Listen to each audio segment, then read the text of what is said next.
All right, Blue Christmas, and yes, this is Accordion Cool. We don't have our sign up today, but I think I can remember that much. And this is a Christmas show, and I have a couple of guests here. Now, after last week's show, Austin said to me, is there something we can do to make the set a little more attractive? There we are, right over there. Charlene Dwyer. And if you notice the accordions, they're all the same. They're called an 8X. So we have a 24X today. And of course, in the middle, we call him El Presidente, or the president, because he is the president of the Massachusetts Accordion Association. Guy Lombardi. Wow. All right. So thank you. Both of you, welcome. Thank you. And Charlene and Guy picked the songs pretty much for today, so we're kind of showcasing them. So, Guy, what's the next tune? None other than Jingle Bells. Jingle Bells. Now, we're starting in C, right? We're starting in C and then going to B flat. All right.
Something like that. Endings while you wait. Well, I think it's just about time to turn Miss Charlene loose. And tell us what you're going to play. You do know, right? Yes, I do know. The name of the song that I've chosen today is Christmas Always Finds Me. It was a song that was written by Ingrid Andress, who was a rising country star. It was released October 26, 2020. I love listening to all the nostalgic Christmas songs of the past, but sometimes there's a newer holiday song that comes out that really touches my heart and really makes me reflect about the Christmases of my youth and with my wonderful family. This song really gives me warm, fuzzy feelings and makes me reflect about the wonder of Christmas. These words in her chorus are especially meaningful. Another year older, a little harder to believe, but somehow Christmas always finds me. So to our wonderful audience, No matter where you are or who you are with, the magic of Christmas will always find a way to make its presence known. May the warm memories of this holiday bring the joy of the season into your hearts and souls.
Very nice. Thank very you. nice.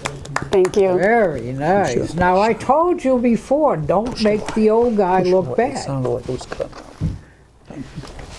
Actually, I forgot to mention that that first song we did was Blue Christmas, and it was recorded in 1957. Some very obscure artist. I can't think of his name now. He had a big house in Memphis. He wasn't very well known.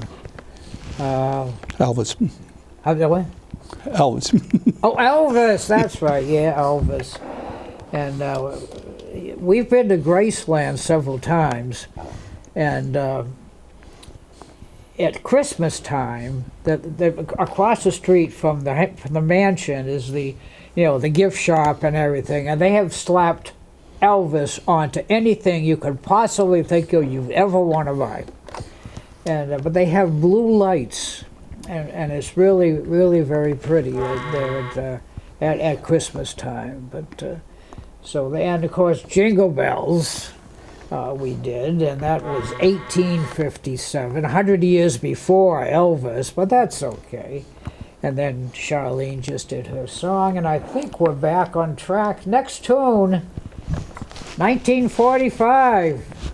Let It Snow, and I don't like snow, but well, I guess we can play it. I think it was originally recorded by Bing Crosby, but everybody who's anybody somewhere along the line recorded this tune. So, Guy, take us in.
Let it snow somewhere else, somewhere else. I don't like that snow stuff. Well, I think it's time for another solo. Let's see, who do we have left? Oh, yes!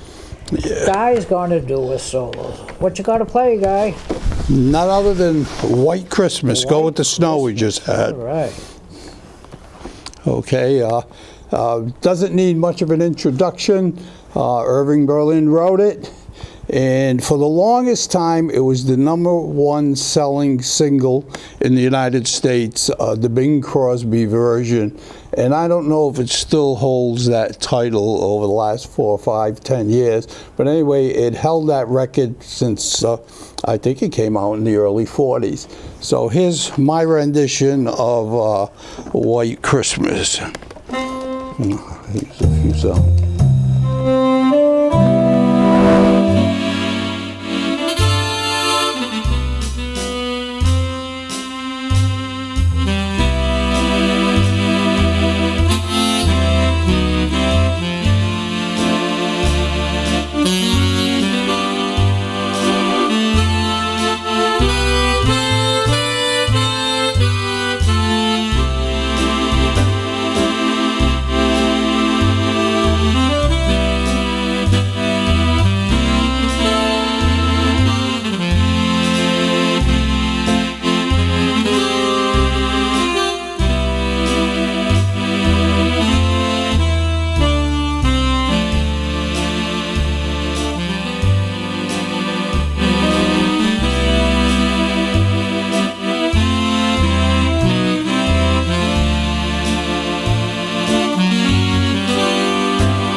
That was beautiful.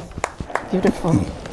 Okay, well, you know, when we were talking about Graceland there, and I did want to mention, what was I wanted to mention? Well, I don't know. There's something I wanted to mention about it, but it's left my mind for the time being. But well, of course, that's where Elvis lived and died, as they say. And it's a very interesting place to visit. Like I mentioned, you can even buy Elvis toilet brush cleaner. You know. So,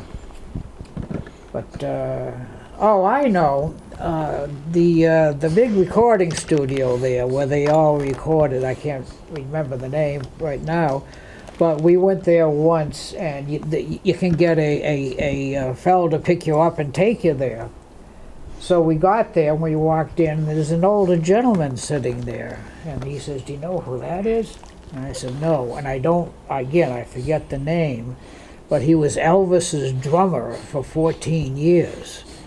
So I went over and I introduced myself, and I says, "I bet you've got stories." He says, "Oh, do I have stories?" But he wouldn't tell me any. I don't understand that. But you can go right on the stage there, and if you want to, sing in the microphone that Elvis, Johnny Cash, all those folks sang in at one time. So I guess that's enough Graceland stories for today. And we're getting down near the end of our time. So what I'm going to do is sign off, and then we'll play the last song. So again, thank you so much for coming today. My pleasure. Charlene, and you come back and see us again? Absolutely. All right, and of course, big thank you as usual to the big guy behind the glass, because if we sound good, it's him. If we don't sound good, then there's something wrong with the instruments, you know.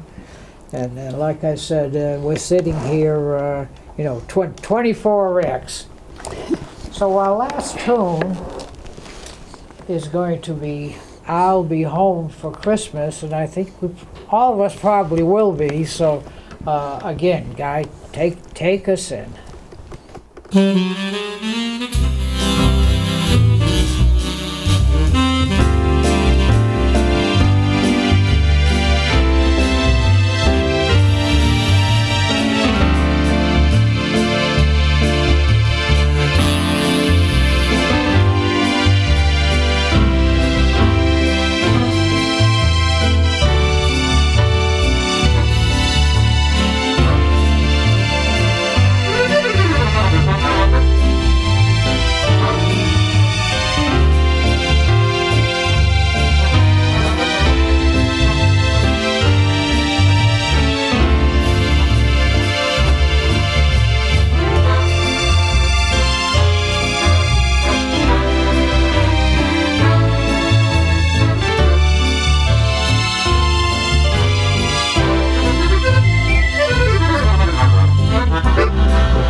thank you once again. And, you know, I'm going to say, all you folks out there, bring the young uns in to see these shows because they don't hear these songs nowadays. So, thank you all and good night.